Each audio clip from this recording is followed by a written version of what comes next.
Dia 4 de janeiro. Capítulos de hoje: João 4, Gênesis 7 e 8.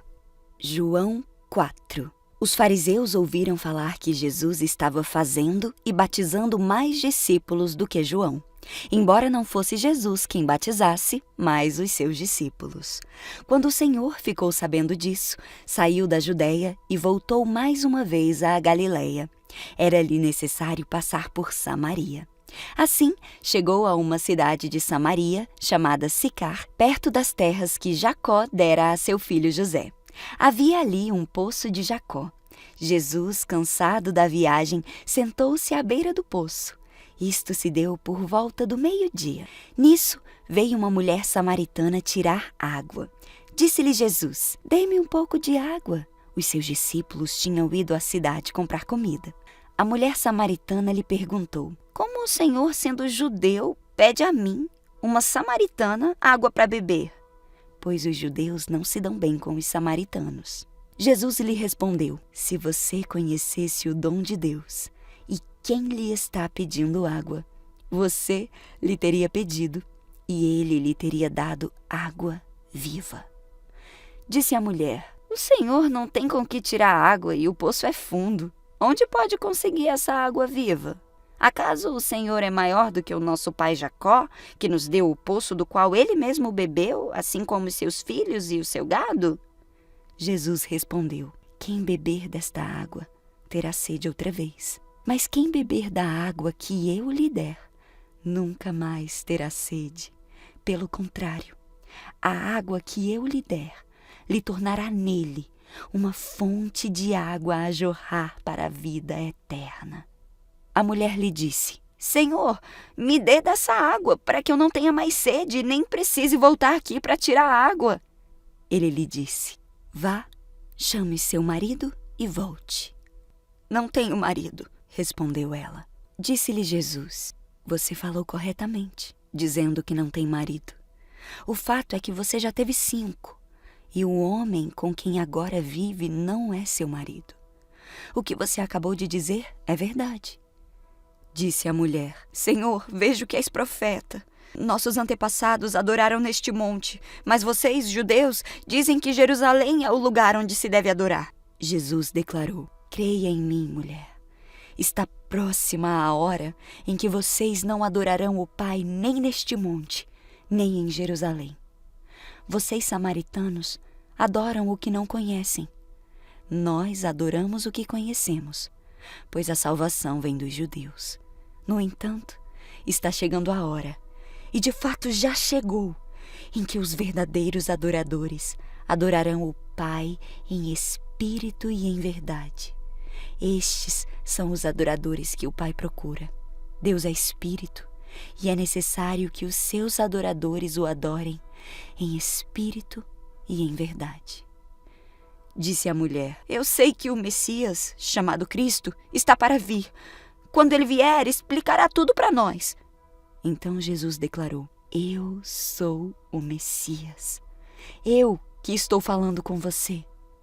Naquele momento, os seus discípulos voltaram e ficaram surpresos ao encontrá-lo conversando com uma mulher. Mas ninguém perguntou: "Que queres saber?" ou "Por que estás conversando com ela?" Então, deixando o seu cântaro, a mulher voltou à cidade e disse ao povo: "Venham ver um homem que disse tudo o que tenho feito. Será que ele não é o Cristo?" Então saíram da cidade e foram para onde ele estava. Enquanto isso, os seus discípulos insistiam com ele: "Mestre, come alguma coisa." Mas ele lhes disse: "Tenho algo para comer que vocês não conhecem." Então, os seus discípulos disseram uns aos outros: "Será que alguém lhe trouxe comida?" Disse Jesus: "A minha comida é fazer a vontade daquele que me enviou e concluir a sua obra. Vocês não dizem: daqui a 4 meses haverá colheita? Eu lhes digo: abram os olhos e vejam os campos. Eles estão maduros para a colheita.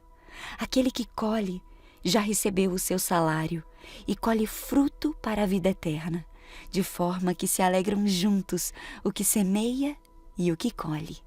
Assim é verdadeiro o ditado: um semeia e o outro colhe. Eu os enviei para colherem o que vocês não cultivaram. Outros realizaram o trabalho árduo, e vocês vieram a usufruir do trabalho deles. Muitos samaritanos daquela cidade creram nele por causa do seguinte testemunho dado pela mulher: ele disse tudo o que tenho feito. Assim, quando se aproximaram dele, os samaritanos insistiram em que ficasse com eles, e ele ficou 2 dias. E por causa da sua palavra, muitos outros creram. E disseram à mulher: agora cremos não somente por causa do que você disse, mas nós mesmos o ouvimos e sabemos que este é realmente o Salvador do mundo. Depois daqueles 2 dias, ele partiu para a Galiléia. Jesus tinha afirmado que nenhum profeta tem honra em sua própria terra. Quando chegou à Galiléia, os galileus deram-lhe boas-vindas. Eles tinham visto tudo o que ele fizera em Jerusalém, por ocasião da festa da Páscoa, pois também haviam estado lá. Mais uma vez, ele visitou Caná da Galiléia, onde tinha transformado água em vinho. E havia ali um oficial do rei, cujo filho estava doente em Cafarnaum. Quando ele ouviu falar que Jesus tinha chegado à Galiléia, vindo da Judéia, procurou-o e suplicou-lhe que fosse curar o seu filho, que estava à beira da morte. Disse-lhe Jesus: se vocês não virem sinais e maravilhas, nunca crerão. O oficial do rei disse: Senhor, vem, antes que o meu filho morra. Jesus respondeu: pode ir, o seu filho continuará vivo. O homem confiou na palavra de Jesus e partiu. Estando ele ainda a caminho, seus servos vieram ao seu encontro com notícias de que o menino estava vivo. Quando perguntou a que horas o seu filho tinha melhorado, eles disseram: a febre o deixou ontem à 1h da tarde. Então o pai percebeu que aquela fora exatamente a hora em que Jesus lhe dissera: o seu filho continuará vivo. Assim creram ele e todos os de sua casa. Esse foi o segundo sinal miraculoso que Jesus realizou, depois que veio da Judéia para a Galiléia. Gênesis 7. Então o Senhor disse a Noé: entre na arca você e toda a sua família, porque você é o único justo que encontrei nesta geração. Leve com você 7 casais de cada espécie de animal puro, macho e fêmea, e 1 casal de cada espécie de animal impuro, macho e fêmea. E leve também 7 casais de aves de cada espécie, macho e fêmea, a fim de preservá-las em toda a terra. Daqui a 7 dias farei chover sobre a terra 40 dias e 40 noites, e farei desaparecer da face da terra todos os seres vivos que já fiz. Noé fez tudo exatamente como o Senhor lhe havia ordenado. Noé tinha 600 anos quando o dilúvio cobriu a terra. Entrou na arca junto com a mulher, os filhos e as mulheres deles para escapar do dilúvio. Entraram com eles animais de todas as espécies, os puros e os impuros, as aves e todos os animais que rastejam pelo chão. Entraram na arca em pares, macho e fêmea, como Deus tinha ordenado a Noé. Depois de 7 dias, vieram as águas do dilúvio e cobriram a terra. Quando Noé tinha 600 anos, no 17º dia do 2º mês, todas as fontes subterrâneas de água jorraram da terra, e a chuva caiu do céu em grandes temporais, e continuou sem parar por 40 dias e 40 noites. Naquele mesmo dia, Noé tinha entrado na arca com a esposa, os filhos, Sem, Cã e Jafé, e as mulheres deles. Entraram com eles na arca casais de todas as espécies de animais, animais domésticos e selvagens, grandes e pequenos, e aves de toda espécie. Entraram de 2 em 2 na arca, representando todos os seres vivos que respiram.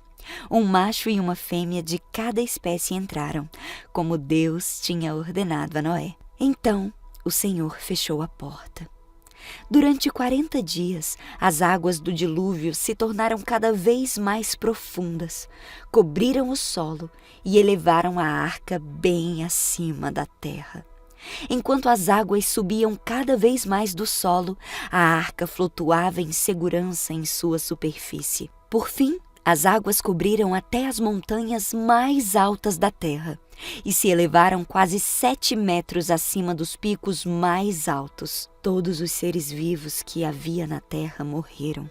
As aves, os animais domésticos, os animais selvagens, os animais que rastejam pelo chão e todos os seres humanos. Tudo o que respirava e vivia em terra firme morreu. Deus exterminou todos os seres vivos que havia na terra. Os seres humanos, os animais domésticos, os animais que rastejavam pelo chão e as aves do céu. Todos foram destruídos. Apenas Noé e os que estavam com ele na arca sobreviveram. E as águas do dilúvio cobriram a terra por 150 dias. Gênesis 8. Então Deus se lembrou de Noé e de todos os animais selvagens e domésticos que estavam com ele na arca. Deus fez soprar um vento sobre a terra, e as águas do dilúvio começaram a baixar. As fontes subterrâneas pararam de jorrar e as chuvas torrenciais cessaram. As águas do dilúvio foram baixando aos poucos. Depois de 150 dias, exatamente 5 meses depois do início do dilúvio, a arca repousou sobre as montanhas de Ararat. 2 meses e meio depois, à medida que as águas continuaram a baixar, apareceram os picos de outras montanhas. Passados mais 40 dias, Noé abriu a janela que havia feito na arca e soltou um corvo, que ia e voltava até as águas do dilúvio secarem sobre a terra. Noé também soltou uma pomba para ver se as águas tinham baixado e se ela encontraria terra seca. Mas a pomba não encontrou lugar para pousar, pois a água ainda cobria todo o solo. Então, a pomba retornou à arca e Noé estendeu a mão e a trouxe de volta para dentro. Depois de esperar mais 7 dias, Noé soltou a pomba mais uma vez. Quando ela voltou ao entardecer, trouxe no bico uma folha nova de oliveira. Noé concluiu que restava pouca água do dilúvio. Esperou outros 7 dias e soltou a pomba novamente. Dessa vez, ela não voltou. Noé tinha completado 601 anos. No primeiro dia do novo ano, 10 meses e meio depois do início do dilúvio, quase não havia mais água sobre a terra. Noé levantou a cobertura da arca e viu que o solo estava praticamente seco. Mais 2 meses se passaram e, por fim, a terra estava completamente seca. Então Deus disse a Noé: "Saiam da arca, você, sua mulher, seus filhos e as mulheres deles. Solte todos os animais, as aves, os animais domésticos e os animais que rastejam pelo chão, para que sejam férteis e se multipliquem na terra." Noé, sua mulher, seus filhos e as mulheres deles desembarcaram. Todos os animais, grandes e pequenos, e as aves saíram da arca, um casal de cada vez. Em seguida, Noé construiu um altar ao Senhor e ali ofereceu como holocaustos alguns animais e aves puros. O aroma do sacrifício agradou ao Senhor, que disse consigo: "Nunca mais amaldiçoarei a terra por causa do ser humano. Embora todos os seus pensamentos e propósitos se inclinem para o mal desde a infância, nunca mais destruirei todos os seres vivos. Enquanto durar a terra, haverá plantio e colheita, frio e calor, verão e inverno, dia e noite."